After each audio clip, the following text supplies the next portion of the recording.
had the pleasure of working with an outstanding bunch of folks as the ranger there. And hopefully you all are here tonight to talk about our forest plan revision process.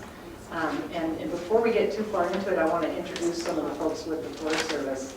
That if you stay with us in this process, you will get to know well and understand that in this whole process together, you've got some good folks that you get a chance to work with. So I want to introduce Andy Kula. Andy is the Resource Assistant and Recreation, Wilderness, Lands, Minerals Specialist at the Ranger District. Andy's been with us for, gosh, almost 20 years at the Missoula District. 16, something like that? All right, thanks, Andy. John Waverick, Fire Management Officer Extraordinaire. John used to be the Timber Management Officer. He's been with the district since early 1981. So we got some long tenured folks on the district. Chuck Sperry. Chuck is the Assistant Team Leader for the Forest Plan Revision Team. Chuck works on the Bitterroot Forest. Kind of that's his home base, but he covers the zone, the Western Montana Planning Zone. So he's got the job of working with the team that's revising the plan for the Lolo, the Bitterroot, and the Flathead Forest. Chuck's going to give you an overview of the forest planning process tonight. We also have Dan Ritter. Where's Dan? Dan's the acting district ranger down at Stevensville, and Dan wanted to watch what a mess I make of things tonight so he could know what not to do when he starts his meetings. And the same goes for Gary Edson. Gary is the district ranger at 9 Mile. Thanks for coming, you guys. Now, have I missed anybody? Okay, good. All right. So I want to tell you, the folks at the Missoula Ranger District are excited. This is a big night for us. It's a really big night for you. I was thinking back to when the first forest plan was developed in the early 80s and signed by Orville Daniels in 1987. I worked as a seasonal on the Lolo then. And I was in awe of the job that those folks had to do at that time. And they created an incredible vision for what they were able to craft as a contract for the Lolo Forest and the Missoula community. And we've carried that out with the help of you folks and the rest of the Missoula community over the last 20 years, pretty near 20 years. So now we've got a chance to do it again. Those old planning rules, the old planning rule told us that we needed to revise our forest plan. We're a little bit late, but we're better late than never. Just a couple years, and we just got the new rule announced a few weeks ago. Chuck's going to give us an overview of that new rule. But we're excited because we get to craft a vision for how we want to manage the public lands around Missoula. And the staff they've got the history, they've got the tenure, they've got the experience, and you folks have the generational capacity here in Missoula. I suspect most of you, if you haven't grown up here, you've moved here for a certain reason. There's lots of reasons to live in Missoula, Montana. And the surrounding public lands are a great crown jewel, and we've got a legacy we get to craft. So I'm so excited to be part of it. And it's a big deal that you guys decided to help us. And that's what we're going to try to outline for you tonight is a chance that we can show you how you can best be involved in that process. Just think of it in 15, 20 years. What we decide in the next few months that goes out to the general public for review, that particular piece of what we call the preferred option for the forest plan, that's the piece that people get to decide, hey, this looks pretty good to me. This is how I want to see the public lands managed in 15, 20 years. So you all get to be a part of that. I really appreciate your coming and helping us with that. So I wanted to, really quick, go over what our objectives are tonight.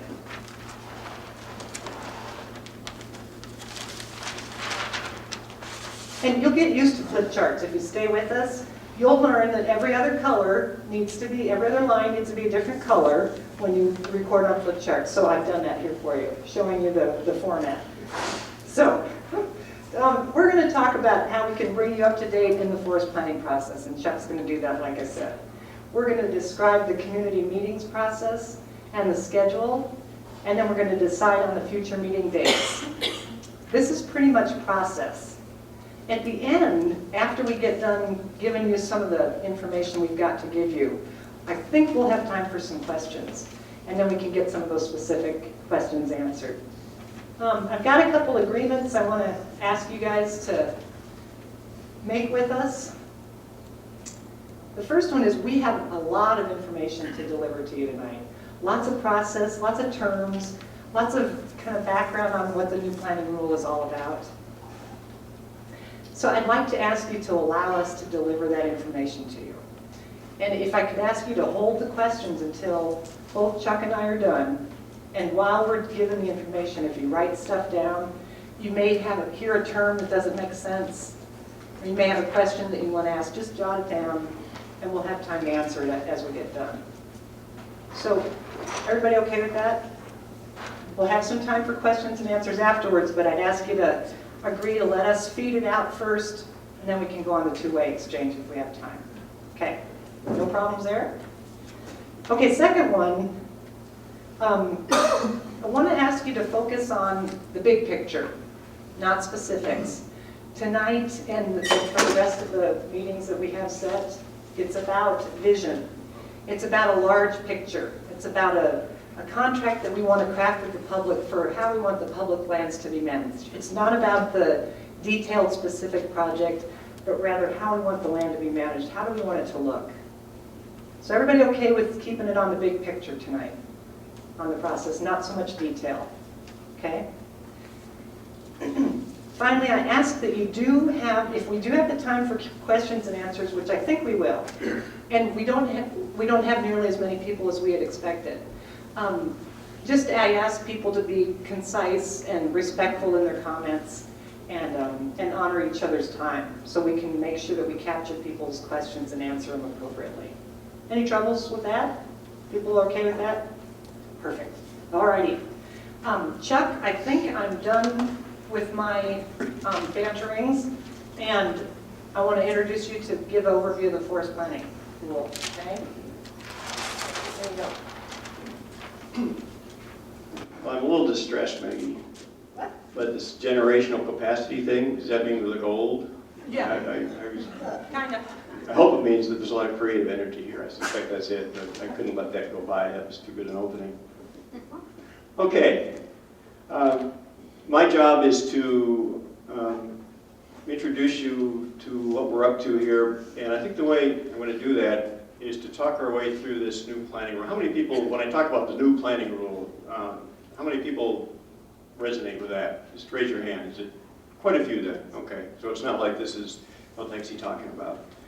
So as I'm sure you probably know, when we do forest planning, we're looking at the big picture, long term, the strategic view, not specific decisions we're going to make. Is that road closed? Is that road opened? Should we or shouldn't we build a campground? But this is, what is this area of the forest generally best suitable for, and what is it not generally well suited for? Those are the kinds of decisions we make in forest plan revision. When the new planning rule was adopted back in early January of this year, a lot of people thought that this meant, everything was turned upside down. Things changed a lot. Really, in terms of the way we manage the forest, not much has changed at all. But the way we document and conduct the process of getting through the strategic plan has changed fairly significantly. What happens at the project level hasn't changed at all. Nothing has changed there. The National Environmental Policy Act applies the same way it did before. All the same procedural things, that hasn't changed at all. So now you're going to see me several times. I'm a very slow learner. See this? If I point this at the projector, presumably the slide will advance to the next frame. And just so, if you want to have fun, just count the number of times I pointed at the screen. And go like this, and nothing happens. And nothing happens.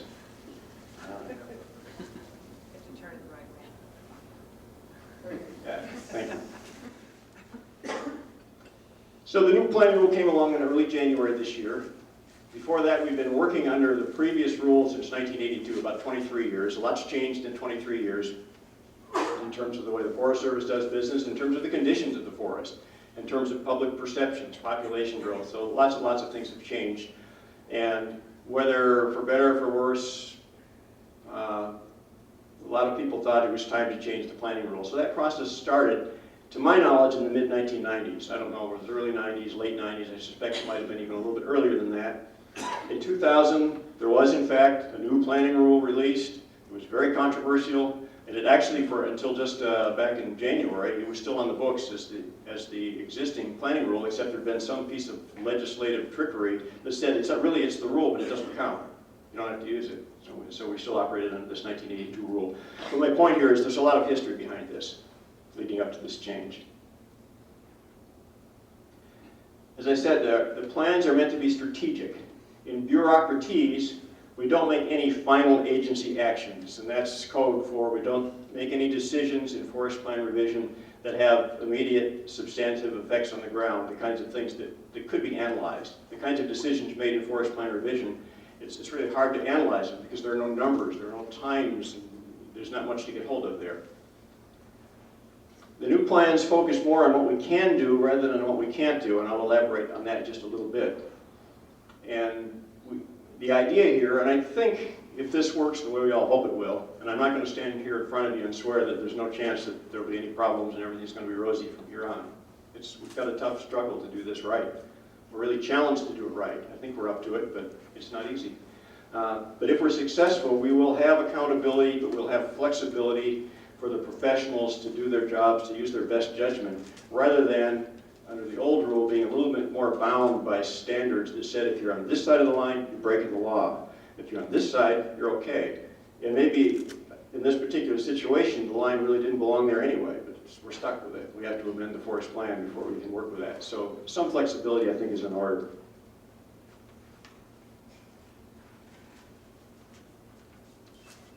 I can't tell if it changes. Okay. The first one, the responsible official is now the forest supervisor. For those of you that have been around for a while, you know that formerly the forest plan decisions were signed by the regional forester. And one implication of that is any appeals then would go to the Washington office, the next higher level. And sometimes they'd go to Washington and just disappear, and it would take quite a while for decisions to get made because they were getting these from all over the country. The change here is now the final decision authority is with this forest supervisor, and the regional forester is the reviewing official. And the impact of that is that it just gets the decisions a little bit closer to the ground, a little bit more locally based. Not that there's not national oversight, there certainly still is. Each forest will establish something called an environmental management system. I'm not going to elaborate on that. If you have questions later, ask me. It's been made extraordinarily convoluted and complicated, and my personal opinion is it's a very good idea, but it's not nearly as complicated as it sounds. So now that I've got you thinking it's complicated, I'll probably have to live with that for the next 2 years. We expect the planning and decision process to be categorically excluded from preparation of an environmental impact statement. What that means is that, and there is a rule that's in the review process now that would make that actually happen. That's why I said we expect. But what that means is, because we're not making any decisions that have direct effects on the ground, there's a case to be made that there's nothing really to do an environmental impact statement on. There are no impacts to analyze. And therefore, the forest plan should be in a category that doesn't routinely require environmental impact statements. That's what that means. And finally, what used to be rigid standards will be replaced by guidelines. Guidelines, if you read the directives, the rules, or the language that support the rule, it says that the guidelines, it's expected that they will be fairly binding, unless there's a circumstance where we can make a case that in this case, that guideline doesn't work well. We're going to do something different to accomplish the same intent. Now, anytime a new rule comes along, as you know, it's subject to interpretation. So if somebody means it this way, somebody means that way, and then it goes to court, and the court rules, and they get another court ruling, and eventually the definition happens. And that's just the way these things work. But I think that's the intent. I'm going to try once more. I guess I just have to get closer. Appeals, there'll still be the equivalent of an appeal period. It'll be a 30-day objection period. The government always has to invent a new name for things. They're not appeals anymore, they're objections before the decision becomes final. And during that time, anyone that has standing, and that means anyone that's in here tonight and signed on that piece of paper back there will have standing. Anyone that's been involved any place in the process has standing to file an objection. And those objections then, the regional forester will make an attempt to resolve them. She'll probably ask, first thing she'll try and do is get some people together and talk things over and say, well, help me understand what the problem is here and try and work things out. There may be some that just can't be resolved, and she'll have to make a ruling one way or the other in the end. But the idea there is at least give it a chance for people to speak their objections and try to work them out before the decision becomes final. And then after that resolution process is over, then the forest plan is in effect. And another change here, the emphasis on public involvement shifts from commenting on a range of alternatives. You remember under the old rule we have 4, 6, in the case of the Flathead Forest, I think something approaching 20 different alternatives. And each alternative had its constituency. You get the wilderness alternative, and you get the timber alternative, and you get the multiple use alternative, and so forth and so on. And then the Forest Service was left in the position of sort of being the arbiter to decide who wins and who loses. The new rule instead, as Maggie just said a minute ago, what we're going to be putting on the table starting at the next meeting, is one sort of an initial option. It's our best guess at this point what might do a good job of bringing together what we thought we heard you say last year. Many of you participated in the groups that met last fall and summer, and people we heard from all across the country. Pulling that together in what seems to be a sensible place to at least start talking. And the idea here is instead of the Forest Service deciding who wins and who loses, we'd like to get, to the degree we can, different interests to come together and try and work among themselves. At least find some common ground. I don't think we have any illusions, even though Maggie said there will be mandatory hugging at these meetings, but I can only tell you what I heard. Not really. But I have no illusions that everybody's going to go away happy and it'll be a 100% win-win situation. But I think if we can at least increase the common ground and try and find some places where we can begin building trust, begin restoring trust, I think that's the way we have to go. So I think this is a promising beginning. So what we can do rather than what we can't do. Before, the standards told us what we can't do. Now we shift emphasis to desired future conditions, the second line here. Again, that's just Forest Service ease for what do we as professionals think the National Forest, in this case the Lolo National Forest, Missoula District, should look like, should be like in the distant future, and in particular, those aspects that we can, with which we can make a difference in the next 10 to 15 years. What should we be looking at? What should we be striving for? The new rule refers to it as aspirational. Now that word's already taking on some baggage, so we get kidded about being aspirational. But another emphasis on monitoring. We've always done that. We haven't been able to do it as well as we would like. And adaptive management. Adaptive management is sort of the piece that makes monitoring have any meaning. Under the new rule, there's a greater obligation to not only count and measure and keep track of what we're doing, but to anticipate what will we do if our monitoring tells us that with regard to this particular item, we're going a little bit off course. This isn't what we expected.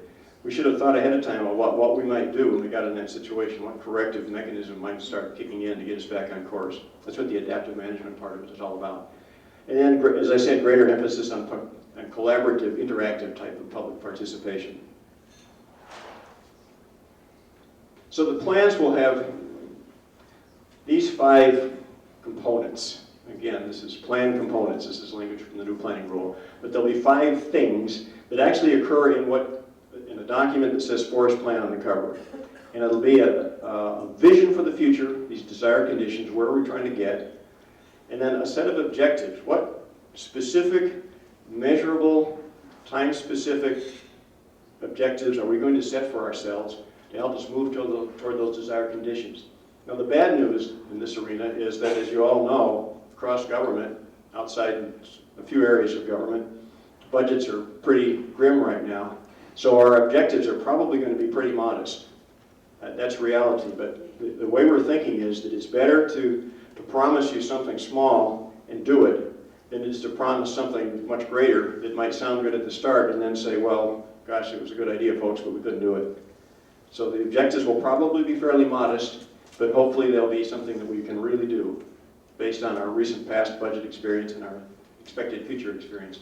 The guidelines, I guess that's self-explanatory. The guidelines, maybe it isn't. The guidelines are sort of the technical specifics that are saying, when you're trying to reach this desired condition, and when you're proposing projects that accomplish these objectives, here are some things, by the way, that you shouldn't do. You can't go too far this way. You have to do at least this much of this. It's sort of like the guardrails along the side of the highway, I guess, to make sure we don't go too far astray.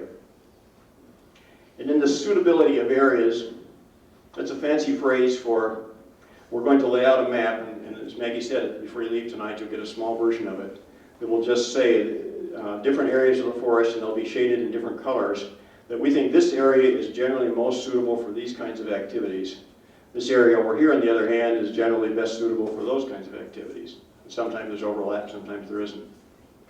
And then the special areas at the end, this is just, I think, mainly a place to acknowledge that we have wilderness areas and research natural areas, and you know, there's a list of 10 or 15 different categories there.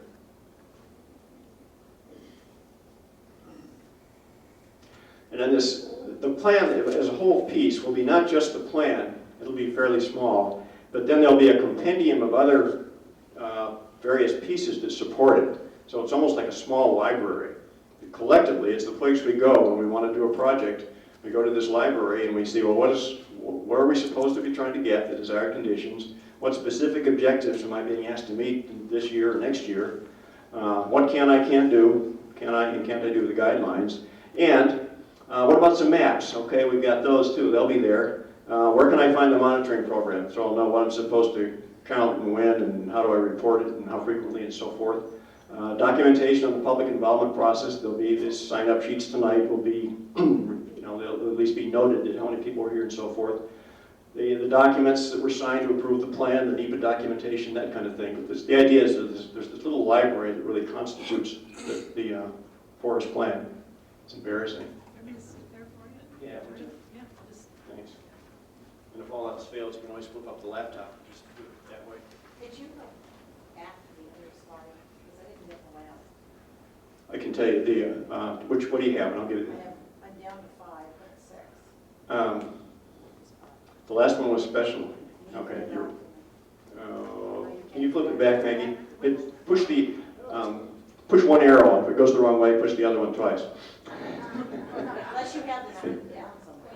Yeah, we can. How about if we come back to it? Actually, I've got it in paper version. I'll give you a copy. I only have a couple. That's okay. That's okay. No. Don't touch that. Don't touch that. If she touches that button, dive under your seats fast. Okay. This is something that was this was quoted on what's called the preamble to the rule. When these things come out, in this case, you get about 120 pages of preamble and about 20 pages of the actual rule. I guess that's just the way they do things. I just came back to the work for the Forest Service a few years ago after 20 years being away, and I thought I was prepared for it, but I wasn't. There's a lot of stuff to deal with. Anyway.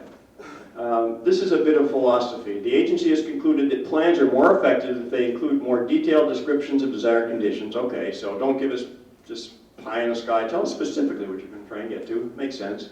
Rather than a long list of prohibitive standards or guidelines or absolute suitability determinations, da-da-da-da-da-da-da. Okay, next slide, Maggie. I just wanted to kind of set the stage up. Hey, nice work. All right. You make a distant ranger someday, my golly. A darn good one. Oops. No, that's good. Okay. Okay. Now push it twice and the other button twice. Cool. You got it. Okay. So one of the things we're trying to do with this new rule is provide the unnecessary duplication comes. So originally, when we did the forest plans, somebody had the notion that if you do your forest plan, you won't have to do environmental impact statements or environmental assessments on the project. It'll all be done. It seemed like a great idea. I was working for the Forest Service back then, and that lasted maybe a year, and people realized that it wasn't going to happen, and it didn't. So we've ended up doing, for most projects, at minimum environmental assessment, and very often a full environmental impact statement, project after project after project. So if we're doing that anyway, someone got the idea that why are we also doing it for the forest plans, since they don't really make decisions anyway. So for that reason, we think under this new rule, we can at least save the duplicated effort of doing the EIS twice. What does NEPA stand for, please? But NEPA, National Environmental Policy Act. Thanks. And you just wave at me if there's an acronym you need. See, I'm turning into one of them. I talk in acronyms. This flexibility with accountability.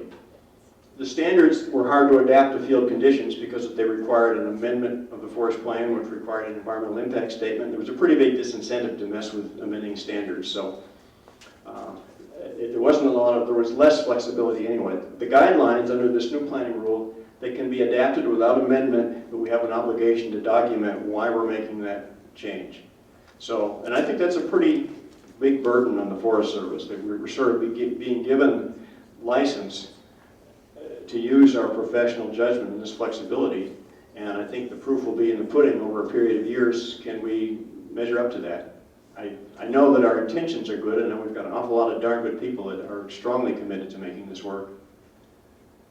So the guidelines give us that flexibility, but they still hold us accountable. Oh, I didn't say that good enough the first time? Those buttons are illogical. Yeah, the one you think should go one way doesn't. And I talked a little bit about this multiple alternatives in the broker role. Instead of the Forest Service deciding from among competing alternatives, we're trying to get to this idea that a number of people will work together and try and work with one plan, one emerging plan, one option, and get to a place where a large number of people could live with it.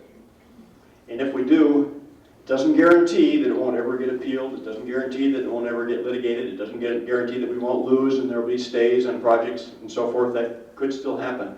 But I think it improves the odds. And there isn't much that we've seen in the last decade or so that's been improving the odds. So I think this is promising in the sense that maybe we can do a better job here. So they're strategic. Plans don't make final agency actions. They're more participatory. They do meet the requirements of the National Environmental Policy Act, and they provide for this accountability while also giving us flexibility. Yeah.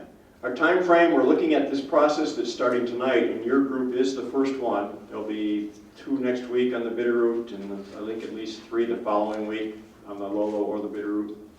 This is the first. We're expecting to wrap up this phase by the 1st of September, so there's going to be a lot happening in the next 3 months. In the fall of 2005, and you notice we say fall, I don't know, it's going to be early fall, late fall, but fall anyway, we'll release the draft plan for a 90-day public comment period. That's the chance that constituencies from all over the nation can weigh in. And in the meantime, by the way, each time we have one of these meetings, there won't be much tonight because it's a little different kind of meeting, but we're going to be posting some sort of summary of the meeting on the website. We want to keep people who can't be here apprised of what we're doing. The national groups, understandably, may be a little resistant to this idea of locally based collaboration because it's not easy to get on a plane every week and send somebody to Missoula, Montana, and then to Darby and so forth. But 2 things I think help us there. National groups have real people that live in real places, and some of them live here. So there are representatives of many national groups that can't participate locally. And the more that we can keep our proceedings visible on our website, the more it gives a chance for someone who's in New Jersey or Tennessee or Oklahoma or wherever to weigh in, make a phone call, and say, hey, I'm concerned about what's going on here. This is what I think. So we're going to use the web as much as we can. By summer of 2006, we expect to finish responding after that 90-day comment period and release the final plan. And then by the fall of 2006, we will have gone through that objection period, resolve the objections, and that's the time that we expect to have a decision in place, ready to go. So what's your role? That's mainly what we want to talk about tonight. That's where Maggie's going to pick it up. I put our website here. This afternoon, I wasn't able to get in, which I took as good news because I think some of the things we're talking about tonight are going up on the website, perhaps as we speak. So, but that's our website, www.fs.fit.us/R1WMPZ. All right, thanks, Jack. Okay, sure, that'd be great. 2 things I neglected to do. There's one fellow in the room that I didn't introduce, and it's because I didn't see him, but I think he's here. Mike Wood, where are you? He's not here anymore. Oh, well, Mike Wood is our contract NEPA and appeals coordinator. There you are.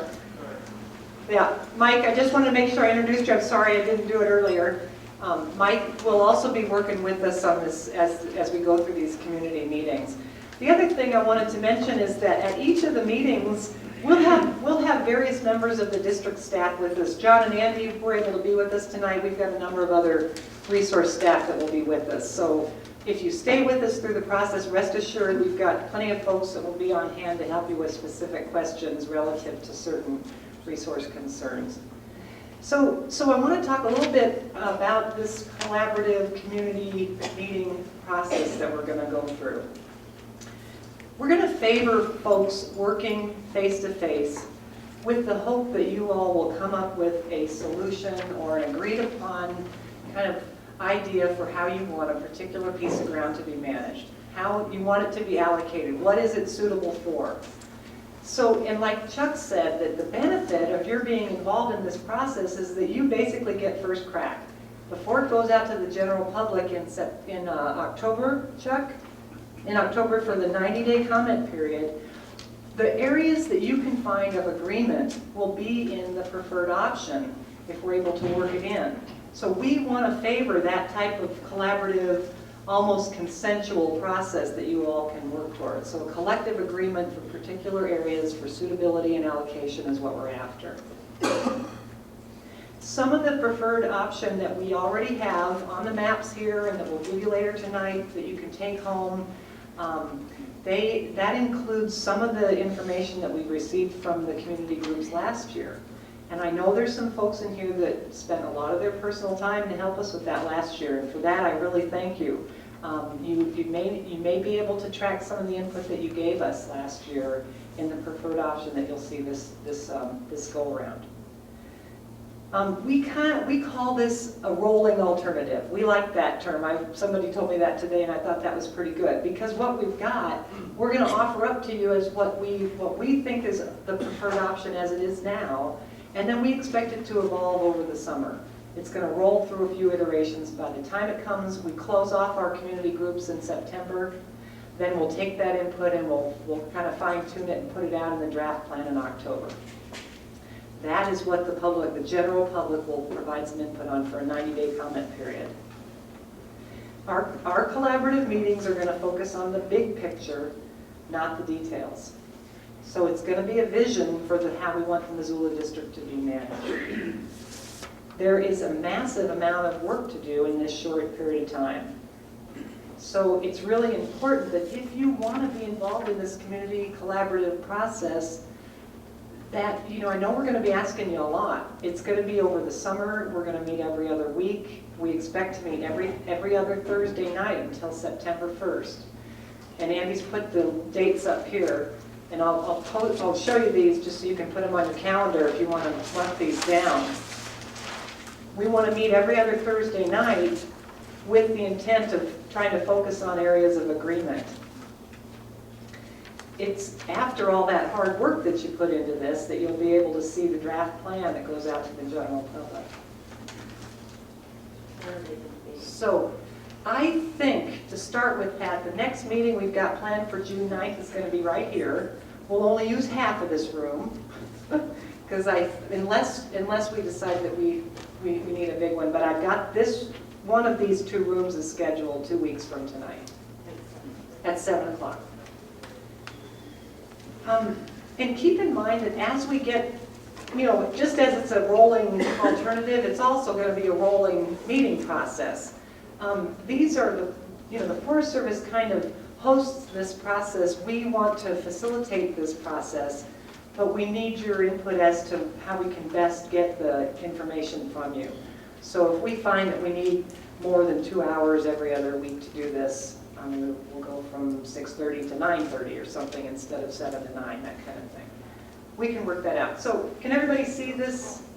Nobody has any questions relative to the dates? Every other Thursday until September 1st, that'll be our last meeting.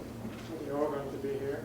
I'm sorry? Are they all going to be here? We're starting with the next time. June 9th will be here. And how about if we decide where we go after next week? Because this room costs a lot. And so what would be preferable is if we had a room that didn't cost anything. And we've got a couple of Forest Service rooms that are available. They're just not as nice looking as this one. So maybe we can determine that next meeting if we think we need a new room. Yeah?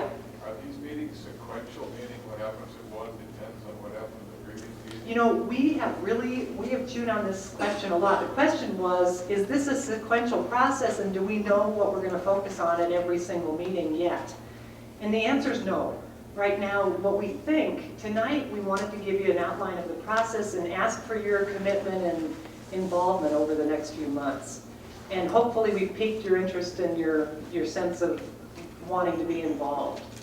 The next meeting though, the next couple of meetings, we may determine that we want to look at the desired condition for the whole ranger district or by geographic area. As you look at the maps tonight, you'll see that we've got 3 geographic areas, and Chuck mentioned those for Missoula. Oh, you didn't mention those? I thought you mentioned geographic areas.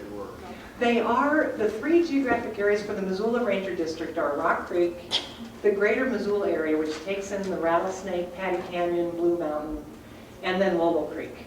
So those 3 geographic areas. So I think what feels best to me is to meet 2 weeks from tonight in this room and then kind of get a sense of how this might work best. And between now and then, Chuck, will we have at least some desired condition information to bring next time? Yeah. And what we've asked is, we've asked the district rangers, Maggie and others, to accomplish certain outcomes by certain times in the summer. The first will be these desired conditions for the future, but within that framework to give them a lot of flexibility and you a lot of flexibility to decide how you get there. So that's why this uncertainty. It isn't that, that Maggie hasn't got a clue. She's thought this through pretty carefully and we've kicked it back and forth. But the idea is that let's do what makes sense as we move along, but there are certain outcomes at certain points that we're trying to get to. Could you explain why, there's certain things were required, the desired condition, the objectives, and the, Sure. all of those things are needing to be done by September. Just this idea that first we try and establish the vision. Where are we trying to get? The desired conditions, and that's why they come first.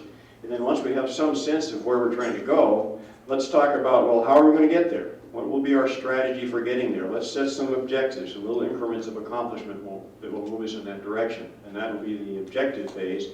And then as we go along, we also want to think about, well, how are we going to monitor our progress so that we'll know whether we're meeting the objectives? And there'll be some discussion centered around that. And then the way that all of these fit together is a big package. As we get near the end, we'll be looking at it as a whole piece, and you'll be actually looking at a final product and probably going back and doing a little tinkering here and there. But the big pieces are the desired conditions, the objectives, the monitoring program, and we'll talk a little bit about this environmental management system, but don't trouble yourselves too much about that right now. Great. So, Yeah, so Pat. are these meetings only for Lolo, Lolo National Forest? Are there going to be another whole set of meetings for Bitterroot and the Flathead? Yes. And where are the Bitterroot meetings going to be? I have a list that I brought tonight, and I can read it off to you if you want, or I can share it with you after the meeting. All of this stuff is going to be posted on each of the forest's website, am I right? Yeah, there's one website, the one I gave you. Oh, okay. The schedule might even be up there by tomorrow morning. There you go.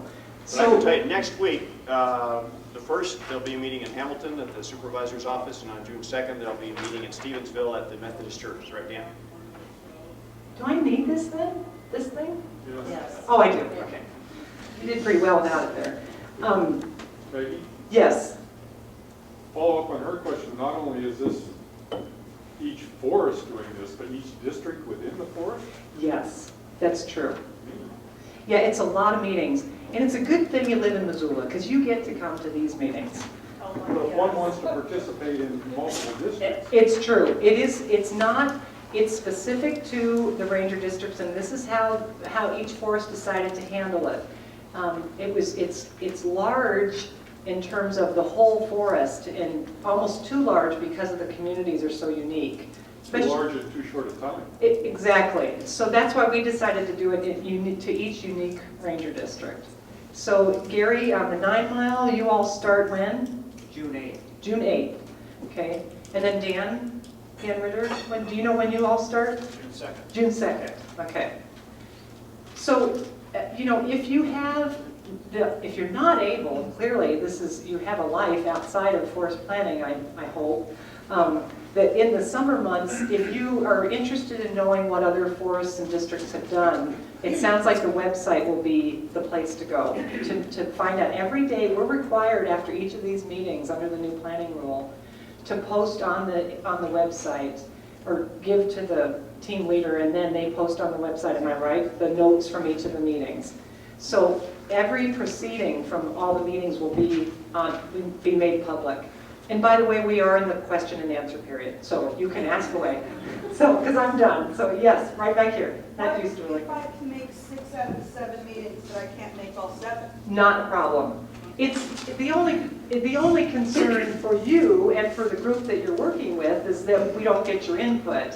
But the nice thing about the collaborative kind of theme is that you have folks that can represent your interests if you're not going to be there. And that would be the hope, that you get to know the folks that you're working with enough. Sterling, and then over here to you, Mike. Yeah, I'm wondering how the forest plans to integration between the different ranger districts. For example, I can foresee that the collaborative process in your district, Maggie, may well come out with a different vision than what the desired conditions would be than the superior ranger district. Right. Well, now you can rest assured that there's been lots of boundary discussion already between forests and ranger districts. And so that's the quick answer. Chuck, did you want to add any more to that in terms of integration? Okay. So, okay. Never miss a chance. We've thought a lot about that. The questions you're asking are excellent ones and the same ones we've asked. There, in every case, there's a this and there's a that, and we're faced with an impossible task and we're trying to move through it. But the only thing I can promise you is that we'll fail. We will not succeed as fully, and it's just a given. We'll do the best we can, but it's impossible to do everything for everybody, including everything for ourselves. So we'll do it the best we can to work through it. But one of the ways we're coordinating these is that not only will we be posting the notes on the website, but we're going to ask a team member to be at every meeting. And so that then we'll come back together and we'll be able to pick up the case where this district is doing something different than the one immediately adjoining, or maybe even on the immediately adjoining forest. And we can catch those while the process is still going on and give people a chance to work out those contradictions, differences, and so forth. It's a huge coordination task, though. Okay, Mike? I'm sorry, Maggie, I'll do it slow, but make sure I've got this. Yeah. This meeting is Missoula Ranger District of the Lolo National Forest. That's right, Missoula Ranger District. Rock, 3 separate areas, Rock Creek, Lolo Creek, and Greater Missoula. Greater Missoula. Right. They'll all be here. That's right. That's right. Does everybody, that's clear to everybody? Because it's critical that we don't leave you with confusion. Can you repeat that? Yes, I'm sorry. And that's all recovery, and it's those 3. That's right. This meeting tonight, to answer that question again, this meeting tonight is just focused on the Missoula Ranger District, and the 3 geographic areas we've got divided in the district include Rock Creek, the Greater Missoula area, which is Rattlesnake, Grant Creek, the Missoula Valley, Patty Canyon, Blue Mountain. That's all Greater Missoula, and then Lolo Creek is the 3rd geographic area. Now, Superior District, Seeley Lake District, Plains, and 9 Mile have another set of geographic areas that they will be discussing and working through desired conditions for by Ranger District as well. Okay? Steve? Is it okay to ask a question about language being used? Absolutely. Good. The desired conditions, I'm trying to get a better understanding of that term. My question is, does that term desired conditions correspond to what we see on the maps? Or is there no correspondence that way? Yeah, there's definitely a correspondence, Steve. What you see on the maps, and I'll try and pull this off in just a short time, it's complicated and it isn't, is a mapping of what we believe each area is suitable for, the kinds of uses, the kinds of activities that area is suited for. The implication is, if it's suited for those kinds of activities, then those must be the kinds of activities that we desire to do there and to allow. So then in that sense, they do reflect the desired conditions, or in whether the chicken or the egg came first.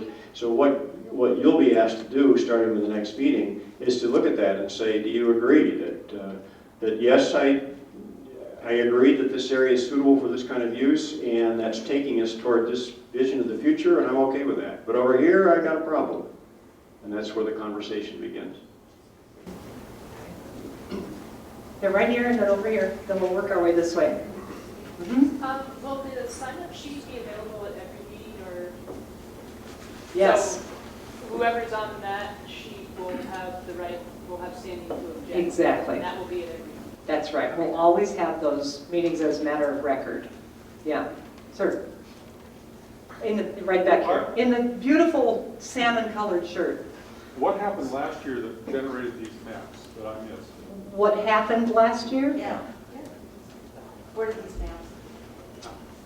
Tell me the context of your question. I understood from Chuck that something went on last year that generated this first option. Map. Change in the planning rule, as opposed to the 6 alternatives. No. You know the answer, you just, yeah, I know you do. No, it was before Maggie was in this position as district ranger here, but it's when we started the process, the first thing we did was talk to our own employees and got some sense of what they had been hearing and what they believed needed to be changed in the new forest plans. Then we went to the public through just a traditional comment period. We got lots and lots of feedback there. And then we did a round of these face-to-face kinds of meetings that Maggie's talking about. So collectively, from all those sources, we got a wealth of information. We ran that through it's called a content analysis process, and the results of that have been on our website since last fall. And that's the information that allowed us to get to this kind of mapping.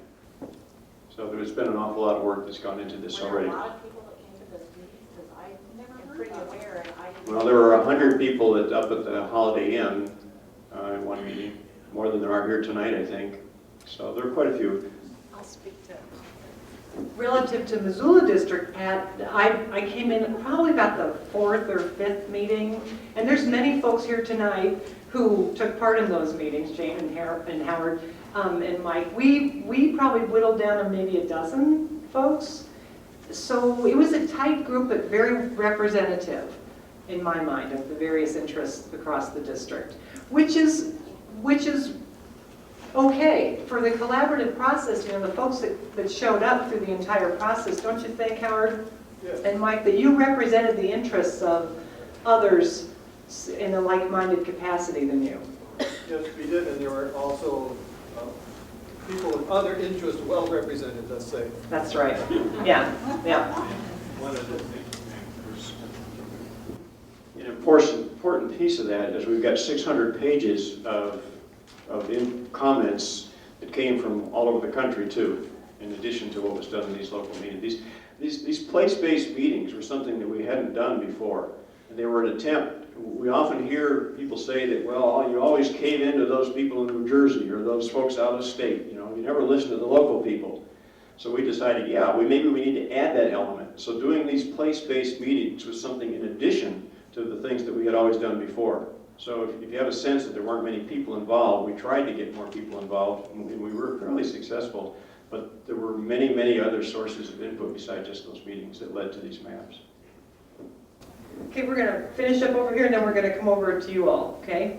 Pam? How far south does the Lolo Creek area go? How far south does Lolo Creek go? Where's we don't understand the map.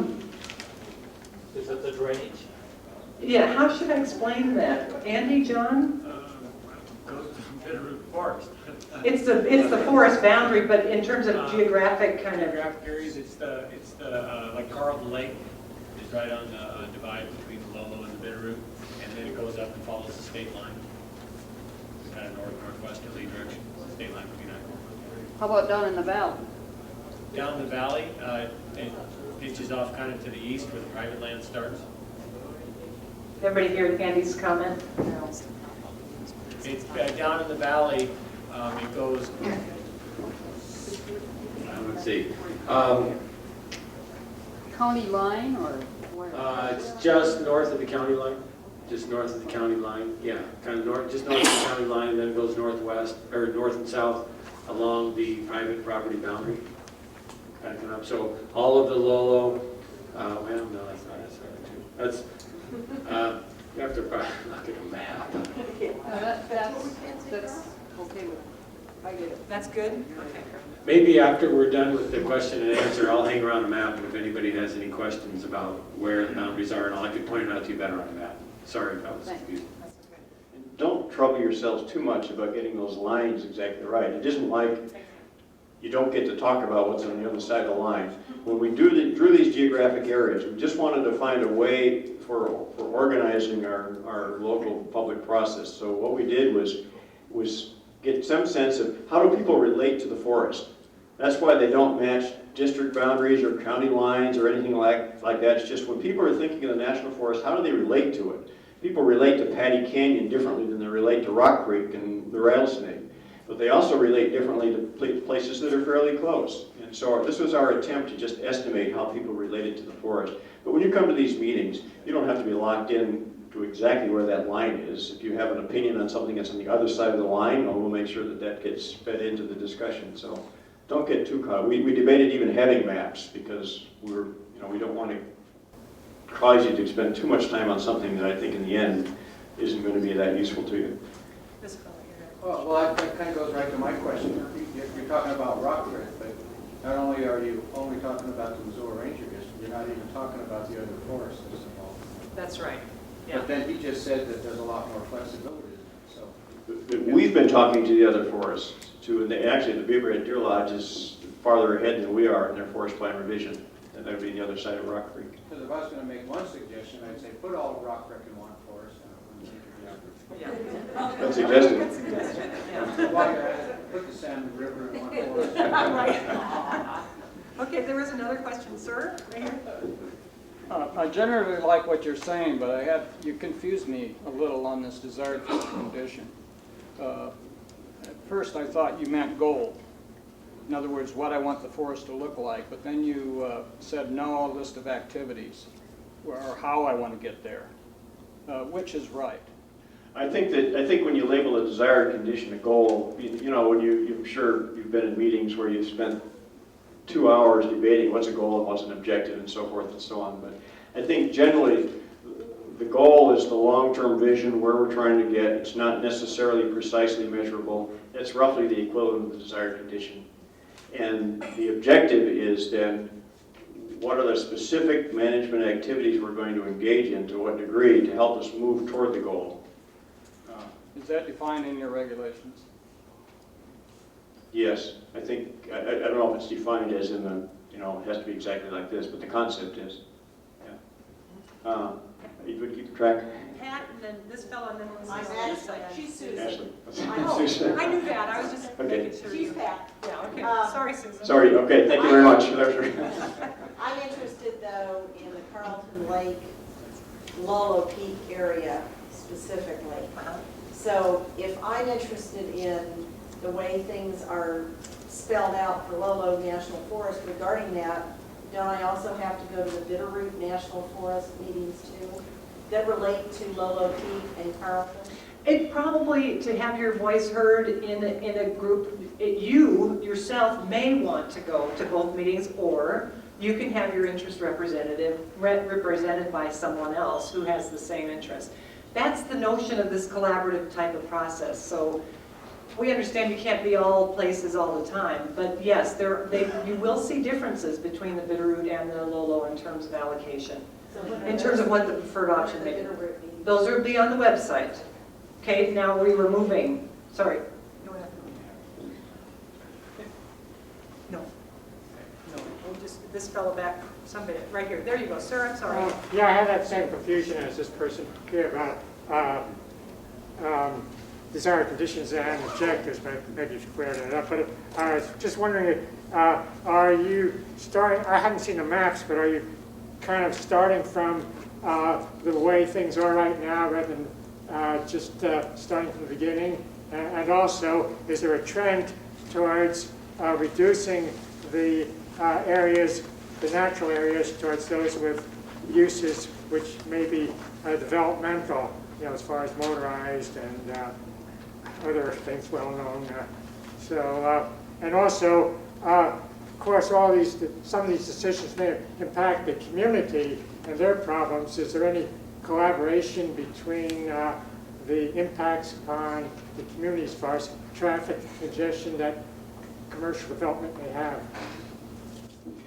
The last one gets fairly quickly outside our sphere of authority, estimating the impacts and at the forest plan level in particular, when we're not proposing a particular project that would have any impacts on local development.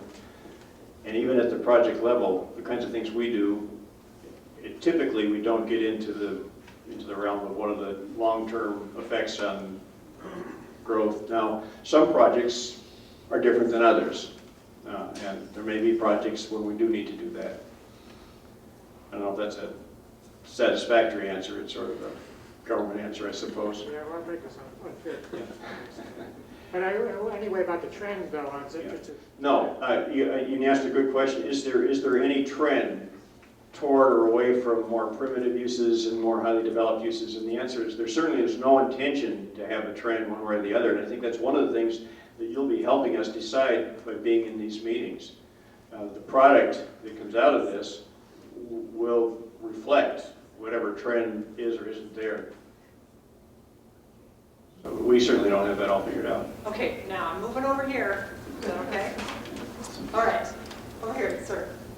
Yeah, I have two questions. One, the collaborative process. On the face of it, seemed like a grand idea, but having been in such things, there's a point at which I don't know how it works. And that point is when you've got two different groups of opinion that really don't resolve into any common ground at all. What's your anticipation of how that's going to get worked through? And then I'll answer that and then I'll throw my second question. Okay. Yeah, and the new rule wisely anticipated that, because Phil is a very experienced facilitator, so he knows about these kinds of things. It's probably impossible that we're going to get the kind of resolution we would all like. So we'll do the best we can, and we find the places where we do have common ground and carry those forward. And in the places where we don't, in the end, the Forest Service has the obligation to make the decisions. So it's in the interest of people who feel strongly to stay involved and do the best they can to get their deal on the table by working with other people and bringing something forward that a lot of people can support. Because to the degree that doesn't happen, then the decision defaults to the Forest Service. And I think that's the way it has to be in a project of this scale. It's not the kind of collaboration where we sit around the table and everybody just stays there until everybody reaches consensus. That's pretty difficult at this scale. See, there's some hands way in the back there that have got one. Oh, I'm sorry, Phil. Yeah. But my second part, you talked and answered the question about goals and objectives, that in some manner the objectives relate to those activities you're going to kind of carry out to get us there. And I'm having a little bit of trouble how that keeps us out of NEPA if the activities start to look like a project, and if they don't, how do you distinguish those objective sort of activities from projects? How do we talk about the one and not the other? An objective could be something like to accomplish between 20,000 and 25,000 acres of a certain kind of restoration activity over the next 2 years. So, but it wouldn't say specifically it's going to be here and it's going to involve these trees but not those. So with that objective, then the job of Maggie and her staff is to go out now and decide where are we going to propose projects that will have impacts that will allow us to accomplish that. Sterling? I'd just like to make a follow-up comment to what this gentleman made over here, and it's more a comment than a question.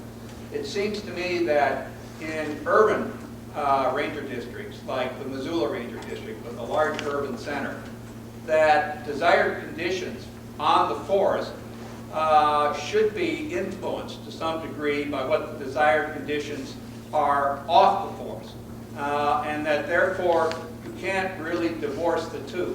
For example, if the forester decided to do something dramatic that would change the character of Rock Creek or Blue Mountain Road or Patty Canyon or Lolo Peak or any of these areas that would really affect the quality of life of the Missoula community, the things that people in the Missoula community value, or in the Bitterroot Valley value, then that is a legitimate concern for the revision of the Lolo Forest, and to look just at what the desired conditions are with within the boundary of the forest is sort of missing the point that this is a resource here that affects the quality of life of everybody in the Missoula community. One of the things, there are several things that are going on there. We meet on a fairly regular basis with the consortium of planners in this area, city, county, other agencies, for that very reason, Sterling, just to be kept abreast of who's doing what, so that we can do the best we can to be coordinated. Another way we have to look at that is our sphere of responsibility and authority is limited to federal lands, public Forest Service lands. So we want to do the best we can to not be inconsistent with what the counties and the city and other agencies are doing.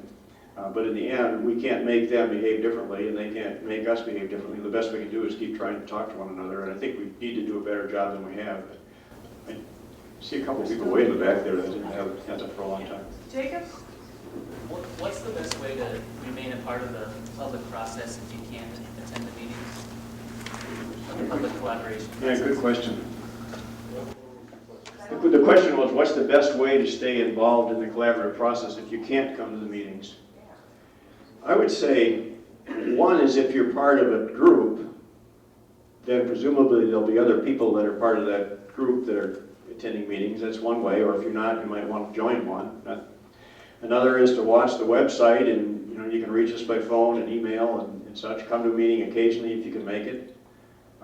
The public, the formula comment period where you have a chance to send things in writing and so forth. And Jacob, the new planning regs offer the Forest Service folks this very structured kind of format for how to record these meetings and how to track any changes that folks come up with in this collaborative process. So that stuff gets really detailed. Am I right, Chuck? It gets written out in those changes forms. And Actually, that was Chuck's rule. I made that up. Oh, you made that up. Okay. That's okay. But that type of thing gets tracked really well, and so if things get noted in the meeting notes that you want to engage in, and you can talk to somebody like Bert, maybe they'll be coming the next time, and they can track your input for the following time. So it's just it's an opportunity for you can always stay in touch. If you're out working trails again this summer, you can get on a computer sometime and check us out and see if we're tracking in your mind. Okay, now we're still moving in this way. Right here, Jen? Obviously, you gotta have a pretty diverse committee to collaborate on this wide, diverse set of uses. Is there a mechanism in place to assure that pretty much the whole spectrum will be represented in your committee? Well, just what you all are doing tonight, we try to get the word out as much as we can with the hope that we can pique the interest and involvement of folks. And if we're not covered, it's kind of hard to figure out what are the exact interests that we're looking for. We're hoping that the entire community has a mechanism on their own, that you'd be able to find somebody that can come represent your interests if you're not here, like Chuck said, join a group or whatever. Need to, yeah. And I would challenge you, if you get in a group and you have a sense that there's somebody in a constituency that's not at the table, even if they're the ones that you wish they'd go away and drop dead and never come back, all the more reason that you should do your best to get them at the table. Try and challenge them to bring somebody who's a good listener, not the most strident, defiant member of the group, but try and get people at the table that disagree with your position. I think you strengthen your opportunity by doing that. And of course, developers do that with us. Yes. Since we're only going to be doing NEPA on individual projects now, and it sounds like we're moving away from standards and guidelines. I'm wondering how you plan to address the cumulative impacts of multiple projects. Yeah, the question was, if we're moving away from standards, and I think a piece that you would add to that is the analysis of an environmental impact statement on a broad scale, then how are we going to deal with cumulative effects from one project to the next to the next? I've just come from a 2-day meeting between planners and specialists, including some fairly high-level people in the Washington office, talking about that challenge. And I think the answer is going to be some combination of broad-scale analyses, some of which are already in progress or done, and some of which need to be done, and so forth, that will at least in part meet that need. But it's an important consideration. Let me just say, and I know that's not a very satisfactory answer, but it's one of those. I guess I would say that In terms of cumulative effects, that's always been a difficult challenge, even under the old rule. It's been hard to get that one right. Chris, you have something? Nothing? Okay, yeah, right here. I guess a quick comment and a question. I'm really sort of bothered by the process. I don't have a problem with collaboration and getting people together, but I think a lot of people in this area around Missoula, like myself, spend a lot of time in a lot of areas that aren't within the Missoula Ranger District. And in the earlier process, I was concerned about how am I going to get up to the Flathead to deal with things up there, how am I going to get down to the Bitterroot to deal with things up there, and try to keep track of all these processes, all these different plans. And now it's been divided up even more so. And so if I care about what's going on up with Sealy, I've got to get involved in a whole other group. And you're putting a lot of stock in these collaborative groups. And what that tells me is great if I'm part of this one, but my voice isn't going to be heard if I'm not part of that one, because you're putting a lot of weight on these groups. So I just find that you've made it extremely difficult for those of us who care about what's going on in a lot of the Bitterroot, who care about what's going on up in the Bob Marshall country or the Mission Mountains, and care about around Missoula to have any meaningful participation in the process. My question then, though, is every forest, is every district on this forest and every forest in these collaborative meetings, are they open to everybody? Yes. So, and people who can only get to 1 or 2 meetings because they're trying to track so many of these little groups, those meetings are still going to be open. Is that the rule? It's a challenge. If you can think of a way that we can do it more effectively next time, I think right now we're headed down this path. But it's a challenge. I guess my response to myself, when I took this job, I had visions of doing really the full-blown collaborative process across the whole zone, and I was really excited about being able to do that, and I wasn't long before I realized it just was not possible because of the time, the space, and all of that. I guess in the way I've had to satisfy myself is that what we're doing is more than we've ever done before, and it's a step in the right direction. But I wouldn't want you to think that because you can't be at these meetings that you've lost the game, because we've got a huge national, the number of people that can be at these meetings is very, very small as a percentage of our national constituency, and we still, there will be a lot of other voices. So I would say, unless you're a really weird person, and I don't get that sense that you are, the odds are fairly good that your perspective is going to be there. The other thing I'd add is that keep in mind, this is the first kind of opportunity for these opportunities to have areas of agreement in the collaborative process, but the general public comment period begins in October. And so this is a unique opportunity, but it isn't the only one. And so maybe for you, the richer, more broader context will be available in the general comment period, which is October through, what is it? It'd be in January sometime. So I wouldn't want you to think that this is the only opportunity, because it certainly isn't. When yeah, right here, Chris. Yeah, I have similar concerns about how finally this is subdivided out. So, because I can't make it 28 meetings, and that's only one forest, and I have broad-ranging interests. And I've only been here 3 years. I don't really know a lot of people that would share my interest or knowledge, nor do I have a lot of intimate knowledge of this forest like I would like. And I guess kind of a follow-up question to that, to me a strategic plan seems more of an umbrella thing over a whole forest, and I'm trying to figure out how you can do a strategic plan but yet have all these little units done separately and not be able to hear what's going on in other discussions. Or how are you going to integrate that across all these ranger districts? It seems odd to me that you're not doing this on at least a forest-wide basis. Right. Well, internally, the forest leadership team meets monthly on a regular leadership team basis, and we have a 2-day meeting in 1 day for the last 6 months, and it'll continue until we're done. We devote specifically to the forest plan revision process. So we have a great and thorough opportunity to integrate across the forest. So Trust me, there is no lack of integration across the forest. The management areas that you see on the maps are consistent across the forest, and we've matched all of our boundaries and coordinated on that sort of thing.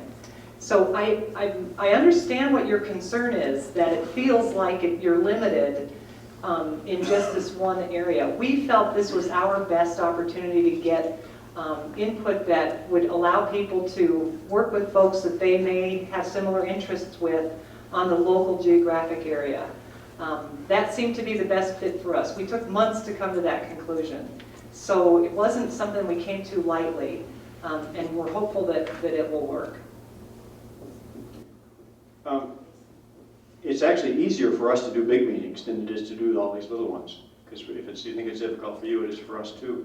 Would it help if we did, in addition to these, if we did 1 or 2 open house kinds of meetings that were larger? The trade-off is that in a small meeting, you can gather around the table and you can talk. You can actually have a personal conversation with someone else. Where the larger the meeting, the more difficult that gets to be, and it tends to be more a facilitator standing out front and just taking input. So it's a trade-off. But how many people think it would be helpful if we added to the mix here? I'm not promising this, but it'd just be nice to know if we did 1 or 2 larger meetings over the course of the summer. So pretty good sprinkling. Yeah, well, we'll think about it. We'll consider that.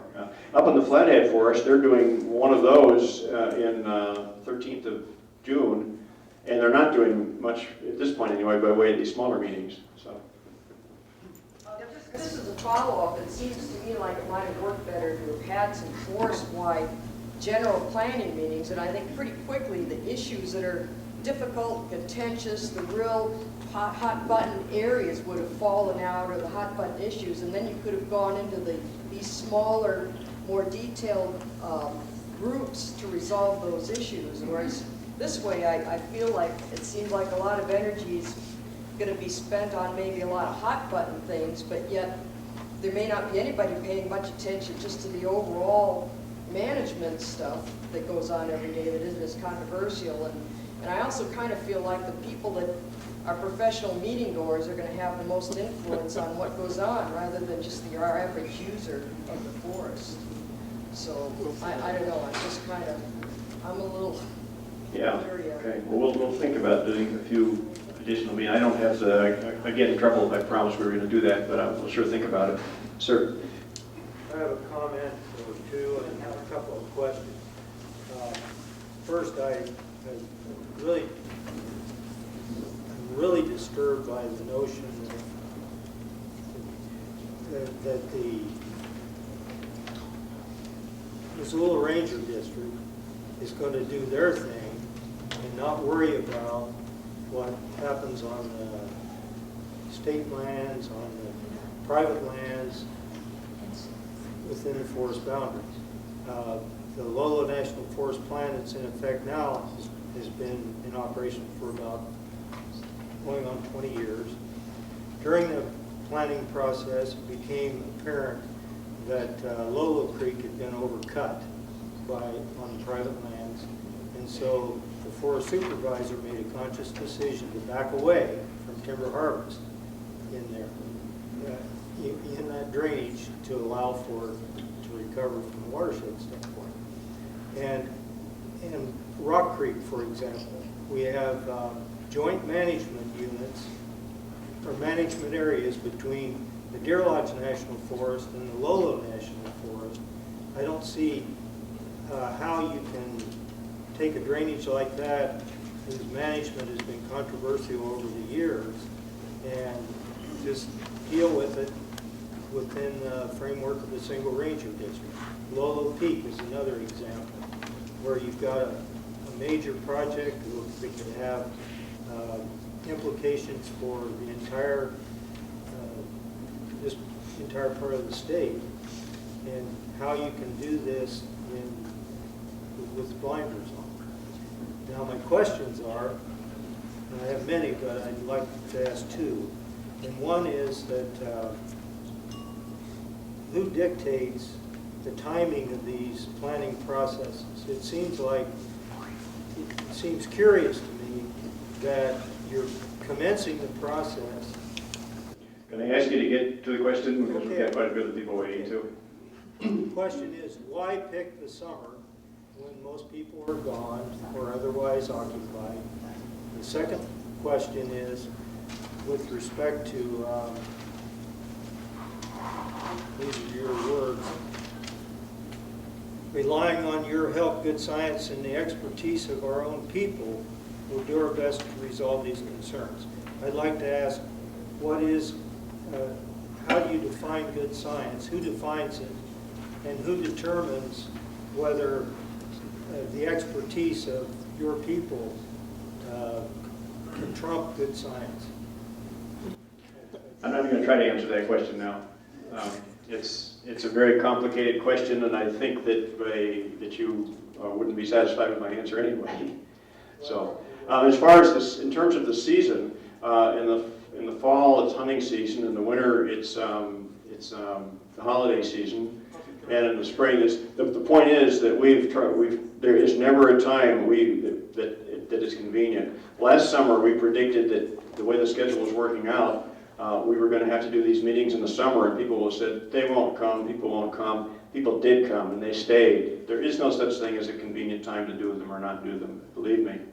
Okay, somebody else with a question? Howard had a question for a long time. Okay, thank you, Maggie. Maybe 1.5 questions.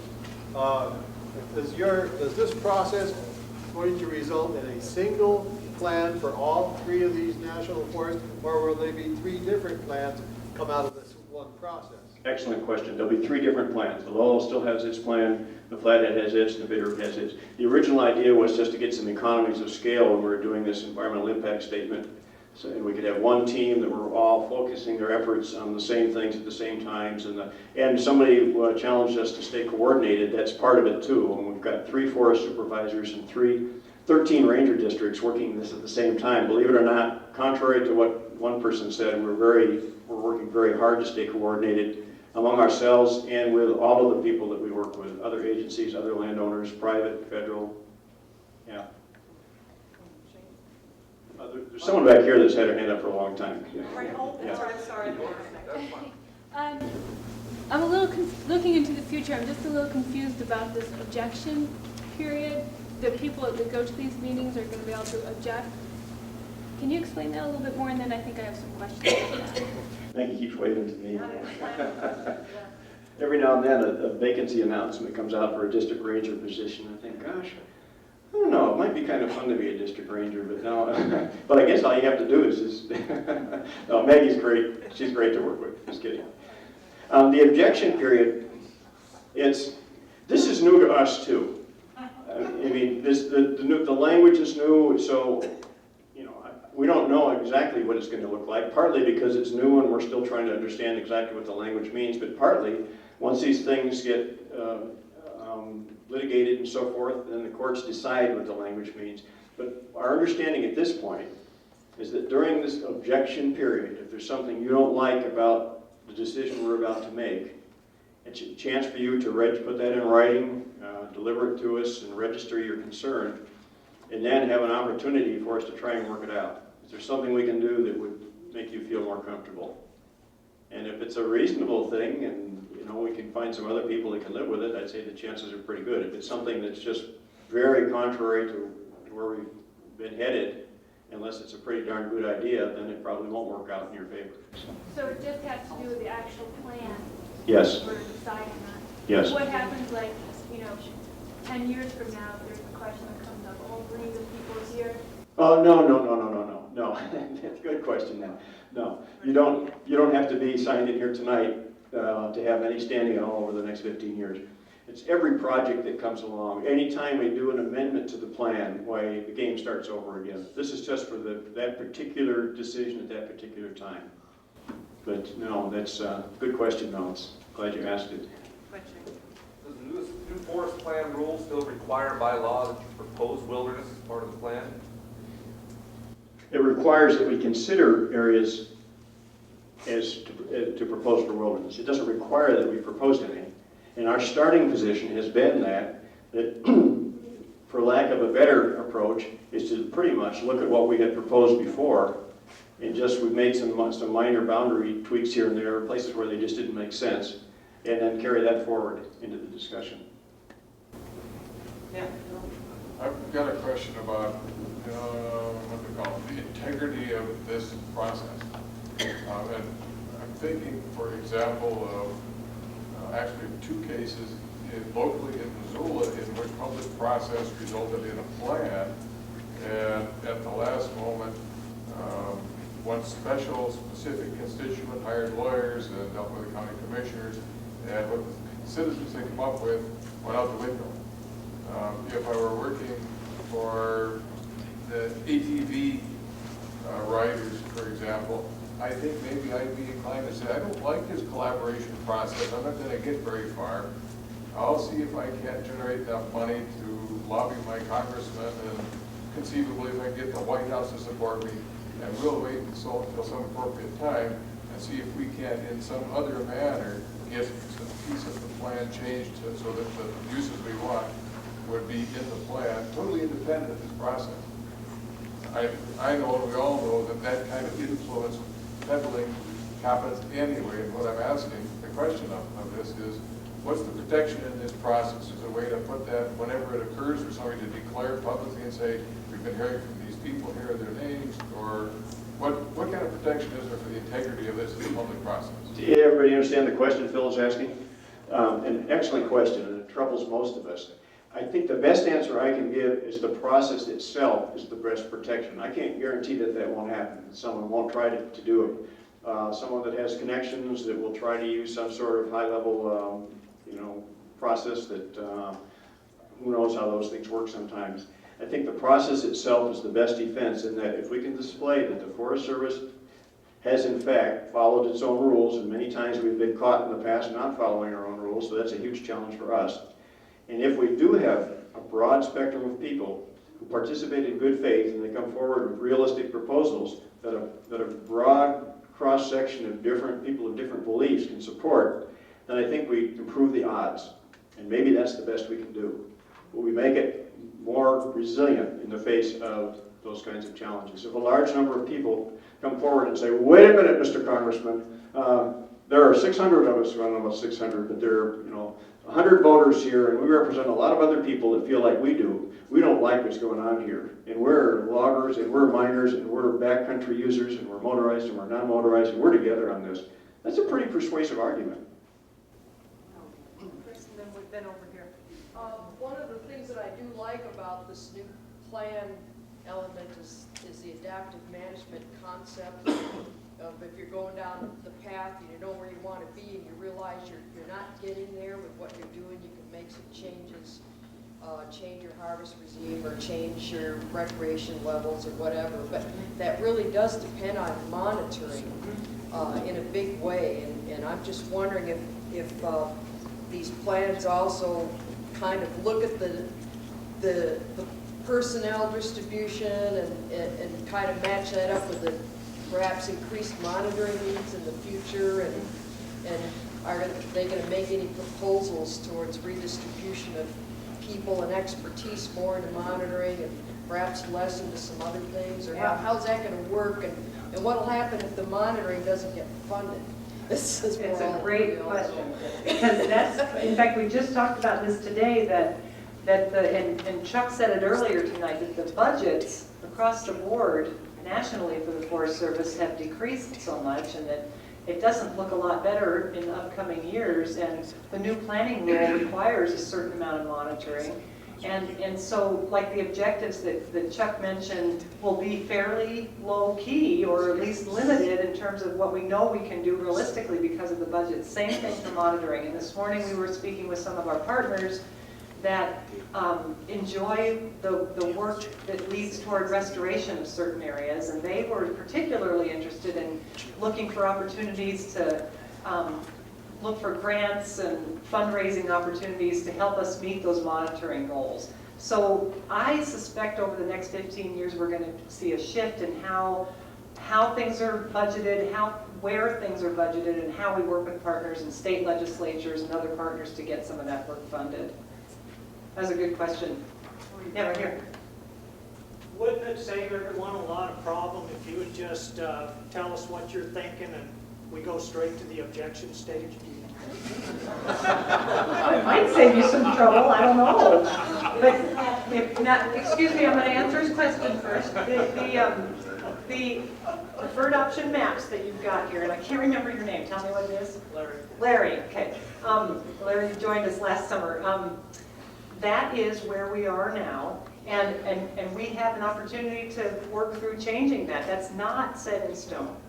And not only is it not set in stone now, it won't be after the 90-day or before the 90-day comment periods. That's why we have that opportunity. Don't miss it. Don't accept the fact that your input isn't valid. You promise me? Well, I just look at it from the standpoint that it's really never been addressed to in previous plans. So. Well, maybe it's a new day, Larry.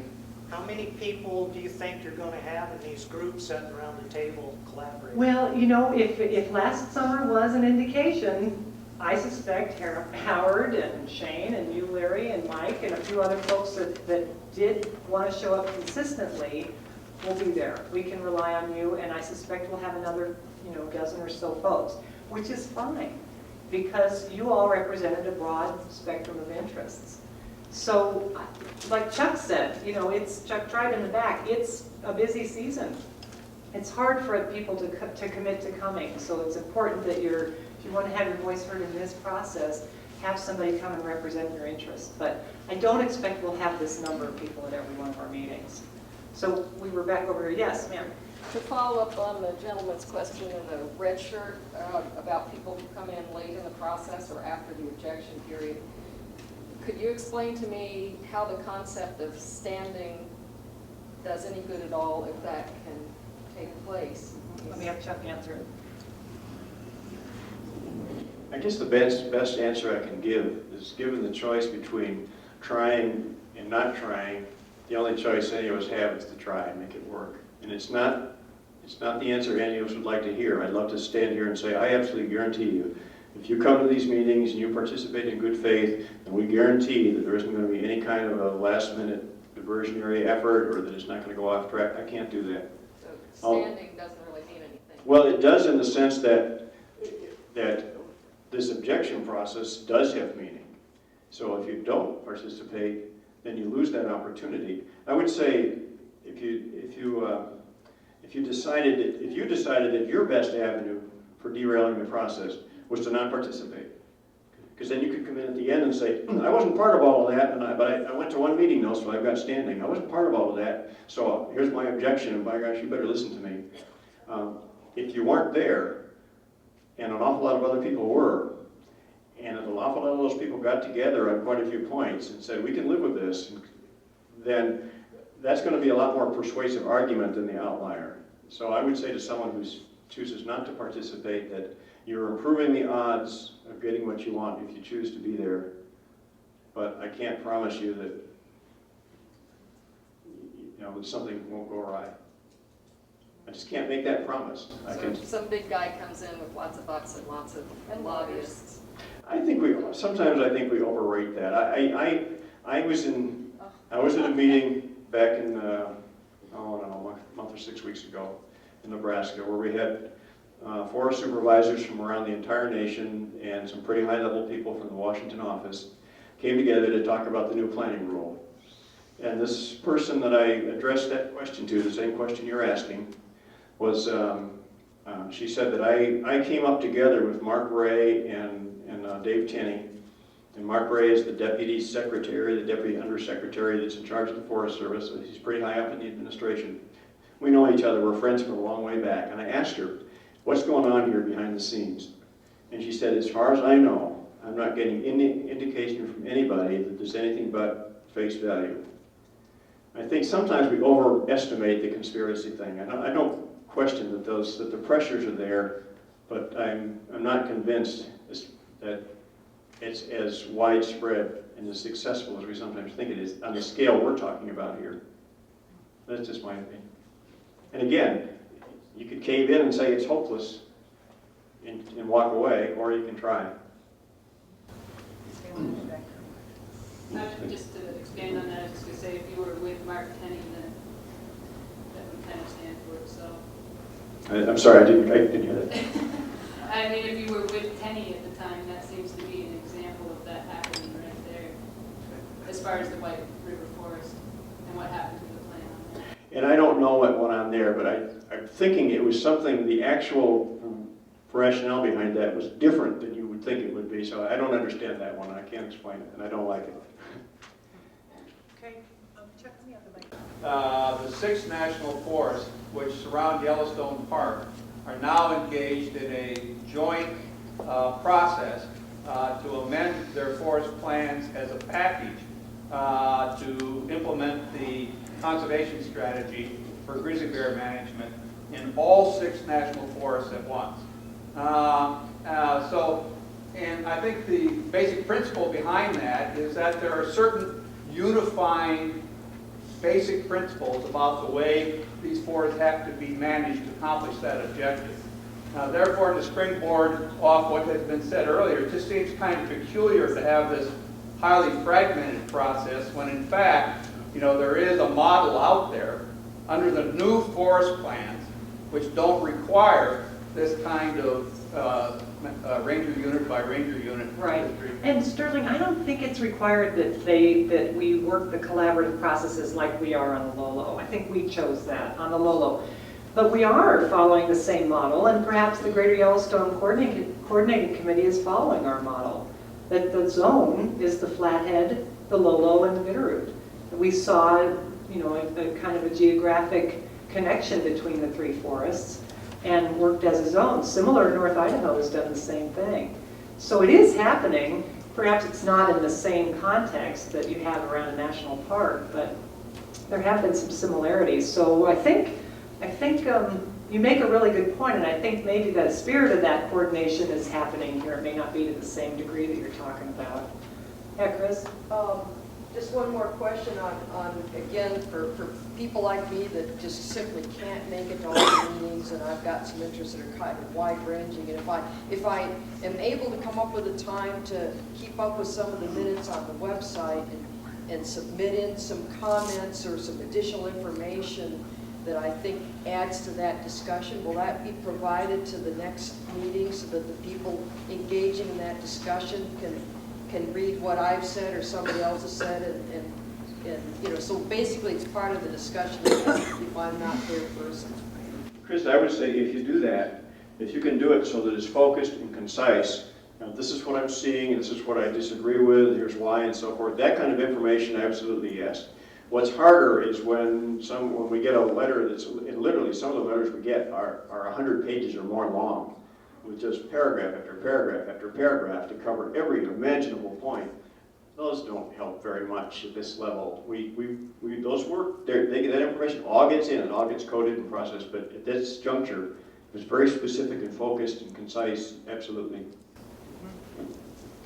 Sir, right here, and then you right behind you. I just go over, sorry for your name, kind of maybe answered the question, but or maybe you did, about whether or not this fragmentation of meetings into all these ranger districts was that part of some federal change in federal policy or what? I mean, to answer to the new administration or what? And in addition to that, one question about meeting. Let me backtrack. I think the big area of concern, not to rush into it, but is that proposed development, Bitterroot Resort development, and its regard to these future meetings where the different sides would sit around the table. I can't visualize representatives promoting that development with all these big bucks sitting around the table with the common Joe, so I don't know. I think before we're through, I think Maine wants to address how we would like to approach the Bitterroot Resort discussion, recognizing that it is a very high level of interest surrounding that issue. And with regard to your first point, I guess I agree with what Maggie said a few minutes ago, that it's been our choice to do this small group approach in addition to all of the other things we're doing. It isn't anything that's mandated. What's mandated is that we engage in collaboration, but we're left a lot of discretion as to how to do that. Yes? Do you have comparable maps showing the uses prior to this new map? Because I think this gentleman had brought up earlier about trends, and I'm just curious what had come out of the collaborative process that you had last summer and how that changed the maps. We're just talking to the map person a few hours before this meeting, and our objective, measurable, time specific, which we may or may not accomplish, but I think we will, is by mid-June to have maps on our website. And that means that the next meeting, I think, is June 9th. It's going to be a stretch to have all that you want by then, but it'll be close. But yes, we do expect to be able to give you the information so you can decide for yourself how what we're working on here differs from what we would have done if we'd stayed with the old program, which, by the way, is still an option. This map on the wall is programmed from 10, 15, 20 years ago? I think, that's what I saw. I think his question was the current forest plan maps. I thought this map had changed some from your meetings last summer, and I'm curious what the previous map prior to that, those meetings looked like compared to this one. Great suggestion. We'll bring the current forest plan, the maps that were from the 1987 plan. We'll bring those next time, so you can make some comparisons, because a lot of folks haven't seen those current forest plans. Well, I don't know if I'll be able to make this one next time, but the Hamilton, will Hamilton have similar maps and Stevensville for Bitterroot districts to be able to compare? And what you're describing would be what we call, again, in bureaucratic language, the no action program. It would be if we continued according to the old forest plan, then it would be those maps we'd be looking at. And yes, those we expect to put on the website. Okay, that's good. Yeah. So, sir, you've been so quiet all night. Well, I just had one quick question, and that is, since it's broken into geographic areas, is there a possibility, I know you don't have a plan laid out yet, but do you think you're going to cover possibly just a geographic area, say in the June 9th meeting, and then a different geographic in the June 23rd? Or is it going to be broad encompassing? Great question. You should work for the Forest Service. We've had the same question because the staff at the district, we've been grappling with this. Should we do it by geographic area per night, or should we have it opened up? And then we decide from there. And what we settled on is that we would start with having another overall meeting and try to talk about the different aspects of things that we need to have some collaboration on. And it may evolve into having to do just exactly what you said. My mind works like that. It seems like it would be most efficient for folks that have the most interest in a certain area. But then again, with folks in the room that have suggested that perhaps we go to the most broad scale we can, that may be where the group decides to go. So, great question. I do want to speak to Lolo Peak, and I also want to reward you for being such a great group by giving you maps and the management area themes to take home with you. They're 8.5 by 11 size. So we have those two things yet to do. So, sir, did you want to ask the last question? Well, I want to applaud you on what you're doing. People are all hung up on these geographic areas, but you got to remember we had geographic areas the first round of forest planning. There were forest boundaries, and some of us in this room were involved in the Lolo National Forest Plan. And I remember the same management areas for the Superior, down by Superior, were the same ones that we had next to Missoula. And you can't do things the same way. And you didn't. You modified the way you addressed your activities around Missoula because of the interface problems, the view shed, etc. And it's appropriate for you to address the Missoula. It isn't the Yellowstone Coalition here, it's Missoula. And we need to sit down and talk about HITS managed, and that's different than the people in Superior. They've got a whole different social structure down there. So I applaud you for what you're doing. And those lines will change. They will. And I encourage you to, when you get the map to take home with you, it's a miniature of the maps that are on the wall.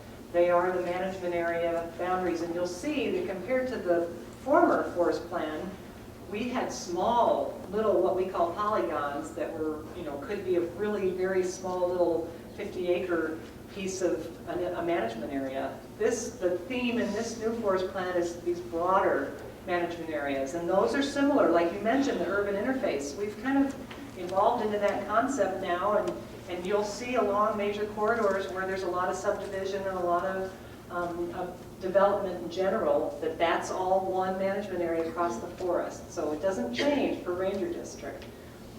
So are there any other process questions? I'd like to speak real quick to Lolo Peak and to the Bitterroot Resort proposal, Phil. Just a quick question.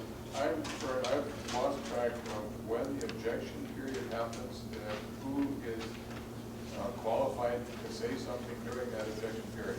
Okay, the objection period, Chuck, does that start after the decision? There's like a final decision that comes out next summer. Okay. To the very end of the process.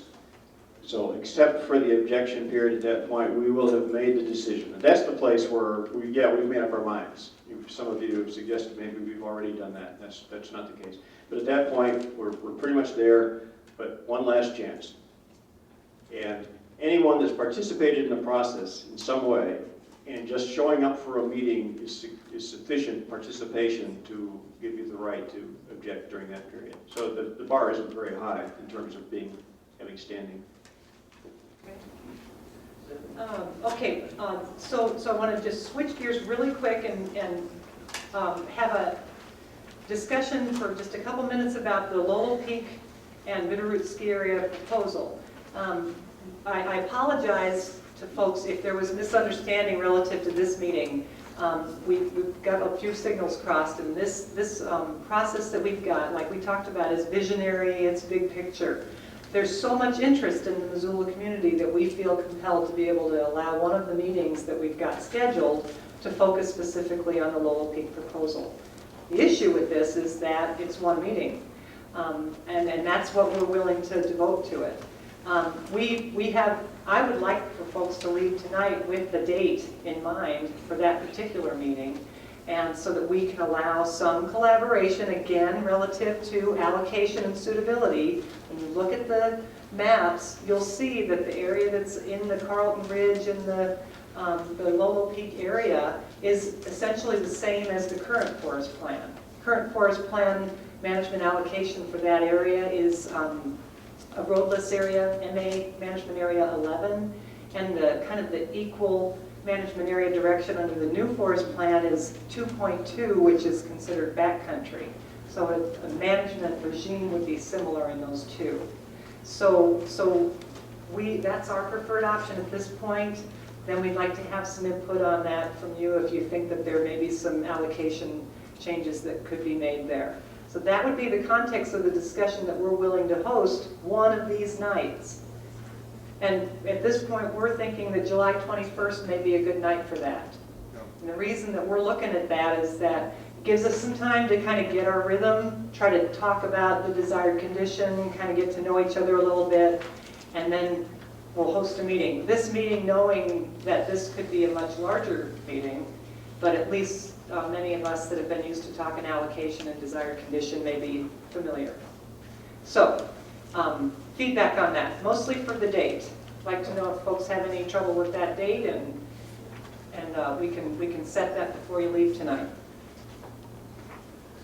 It's the All-Star game, halfway through the season, it's perfect. Works for you, huh? Great. Probably works for me too. It isn't really, is it? No, it's too late. Oh, it's too late, the All-Star game. You clearly aren't a fan, are you? Yeah. I have a question though, for the other meetings, I mean, we'll be talking about the Lolo Creek area. Yes, the other meetings we'll be talking about Lolo Creek as a geographic area. That includes Lolo Peak. That's right. And Which is another option, to not have a specific Lolo Peak meeting. We think we should be responsive to this interest, which is why we had such a large room tonight, because we thought we'd have more folks. But that's another option, is to just roll through and look at allocation for that area as we would any other area across the district. But even if we did have just a meeting on July 21st, those, during the process over the other meetings, we'd still, if that was your range of concern, you'd still want to show up to those, I would figure, because it's still going to be That's right. Yeah, I can't see like breaking that out, and all these people go to these meetings and all of a sudden it gets overrun by Right. one meeting on the 21st. I'm not quite sure how that would all. Well, and it's our desire to be responsive. There's enough public interest in that particular topic, and we've been asked to be attentive to that. And in our context, under forest plan revision, we'd like to be able to do that with the allocation and suitability question at hand. Mike? I would agree with you. I think the interest is so tremendous that you need to devote one special meeting to the Lolo situation, because there are so many people in the county that feel so strongly about it one way or another that would want the opportunity to come to one kind of high impact meeting, while recognizing that when we talk about Lolo Creek, obviously there's going to be some interweaving there with it. So I like your idea. Okay, so you're in favor of that approach, okay? So Other thoughts? When would Bill? the general Lolo meeting be? Before or after the Lolo Peak development meeting? Well, see, this is the other question. It's a kind of a process question, because several of us at the district were thinking if we divided up our meetings in Rock Creek and then Lolo Creek and then Greater Missoula, that would make it easier. But there's so much to cover across the board that it might be cumbersome, so. I would suggest that the general Lolo Creek meeting be after the Lolo Peak development meeting. Right, okay, that works, not a problem. So do a Lolo Creek meeting, but again, I think you're assuming that we're going to we're going to go geographic area each night. If you say the Lolo Creek meeting will be after Lolo Peak, and we haven't quite gotten there yet.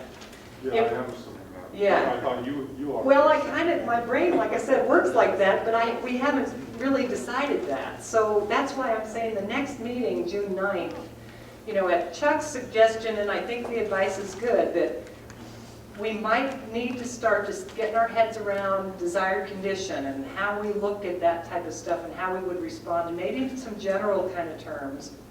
And then maybe it'll turn out that we need to go to geographic areas as we meet Well, each let's not meeting. decide a date till June 9th then.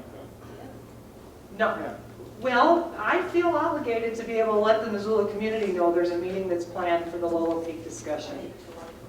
So that was my intent. And the only reason I feel obligated is that there's so much interest in it that after tonight's meeting, I think I'm going to get a lot of questions about, well, what about the Lolo Peak discussion that we thought was going to happen tonight because of some media stuff. So that's why I'm compelled to do that, but maybe it's not necessary, sir. 2 weeks less notice isn't going to hurt them. If we say, if we look at it on June 9th and see how we're going, and then set the date on June 9th, that's plenty of time. Set the date for Lolo Peak discussion at the next meeting. The next after we meeting. decide how we're moving forward. What's the advantage of waiting?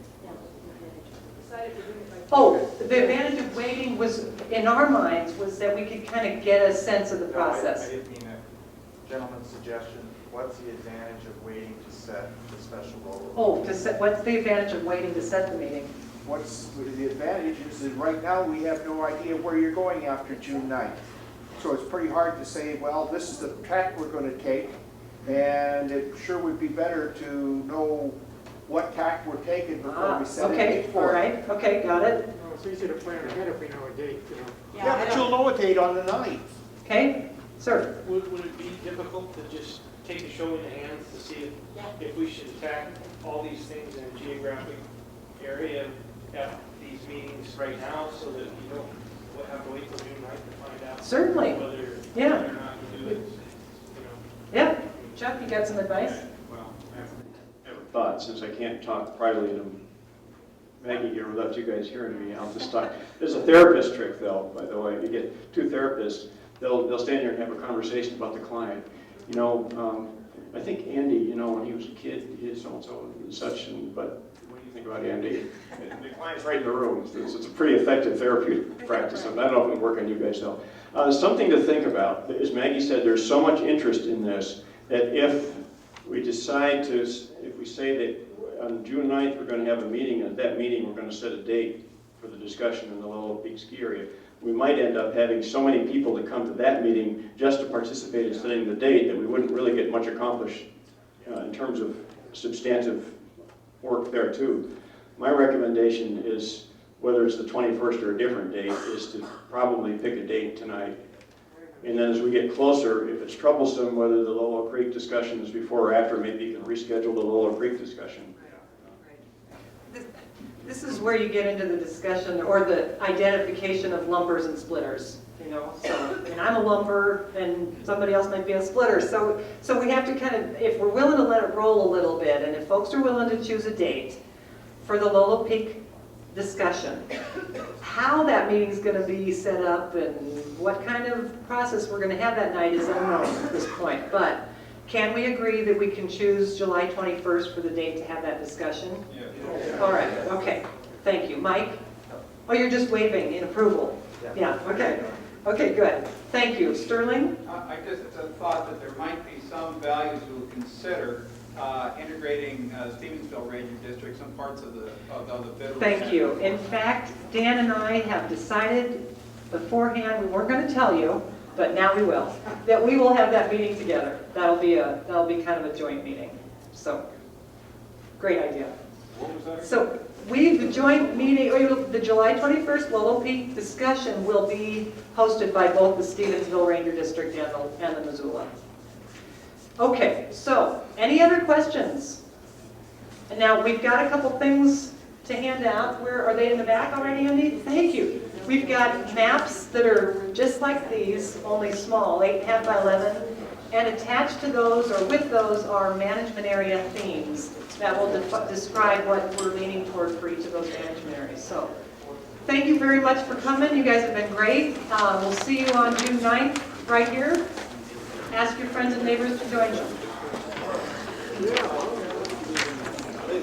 Anyway, it's not going to happen this way.